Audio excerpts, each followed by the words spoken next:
Hello friends, welcome back to my YouTube channel. Today's video we are going to talk about displaying data in Flask template, but that data would be invoked through an API. In my last video I've already shown how to display the data in a Flask template. We just created some dummy data like in the form of a dictionary, but now we are gonna call the API, get the data, and finally display it on the Flask template.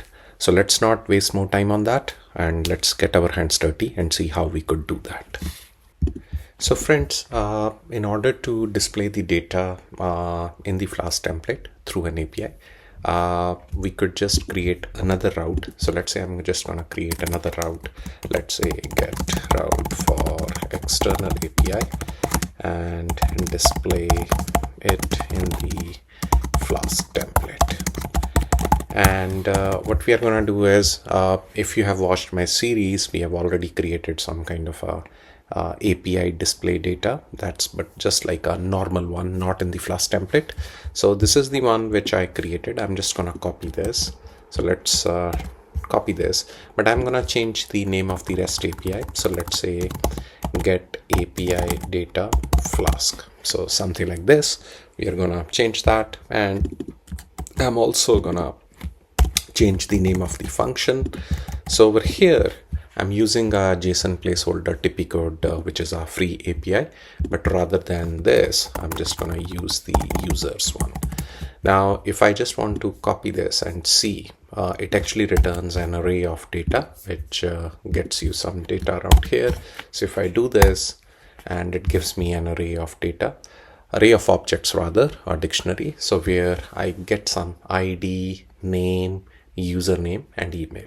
So we could capture any of the JSON values and then display it. In fact, we have some sub objects also, like nested objects also, but for the demonstration purpose we'll use ID, name or username. So that's what we are going to use. So let's go back to the code.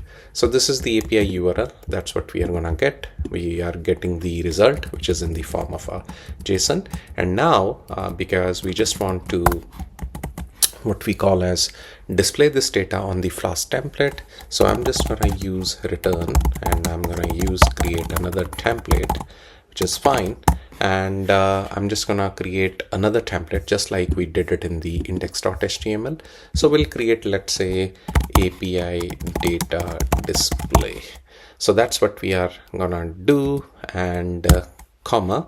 So now we need to pass the data, which is, let's say, data is equal to result.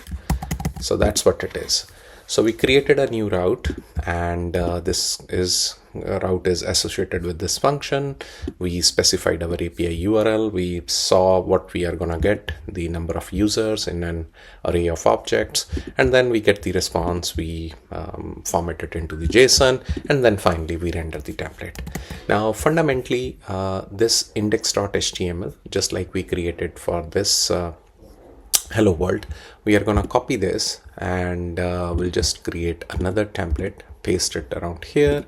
So this gives me now 2.1. So I'm just going to rename it and then display it as, let's say, API data, and let's see what's the name of that. So we kept it as API data display.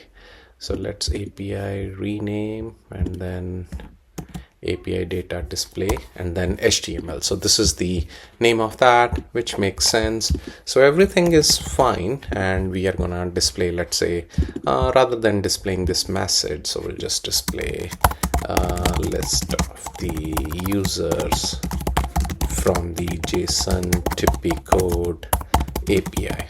So that's what the header is, and then we have an ID, a name. Let's say we introduce an email also, or a username, or whatever you want. So if we go back and check it out, so we have an ID, name, username and email. So ID, name, username and email.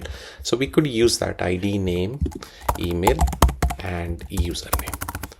So that's what it is. So I'm having 4 headings, which is fine. So this is an ID and it's not employee, rather data, because we are passing let's say user in. We want to change that. We are receiving it in the form of a data. So data dot name, which is the second one. I'll copy this, paste, and the name, the other one is email, and the other one is username. So that's what it is, 4 of them, and we close the loop. Rest remains same, almost same, and let's try test it if it works. So we'll just go down python 3 app.py. So we run this, we'll go back and let's try that out.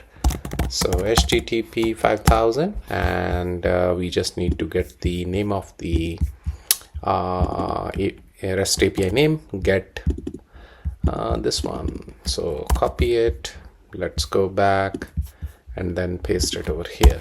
So get API data Flask. So once we use that, it gives us an error, and the error is because we probably missed the extension, that is .html, API data display underscore display.html, which is here under the templates, which makes sense. Let's give it a shot.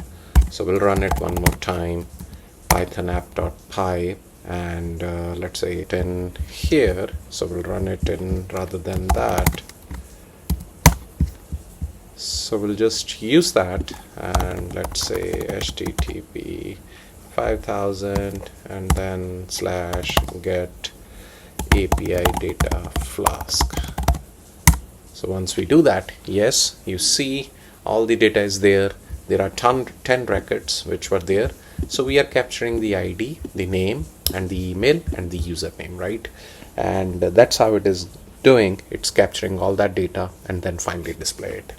So I hope, guys, this is almost similar to displaying data, just like you have a template data which you pass on from your API to the Flask template, or you could even fetch the data from the, let's say, the API, store it in some variable, and then finally pass it to the Flask template and then display that.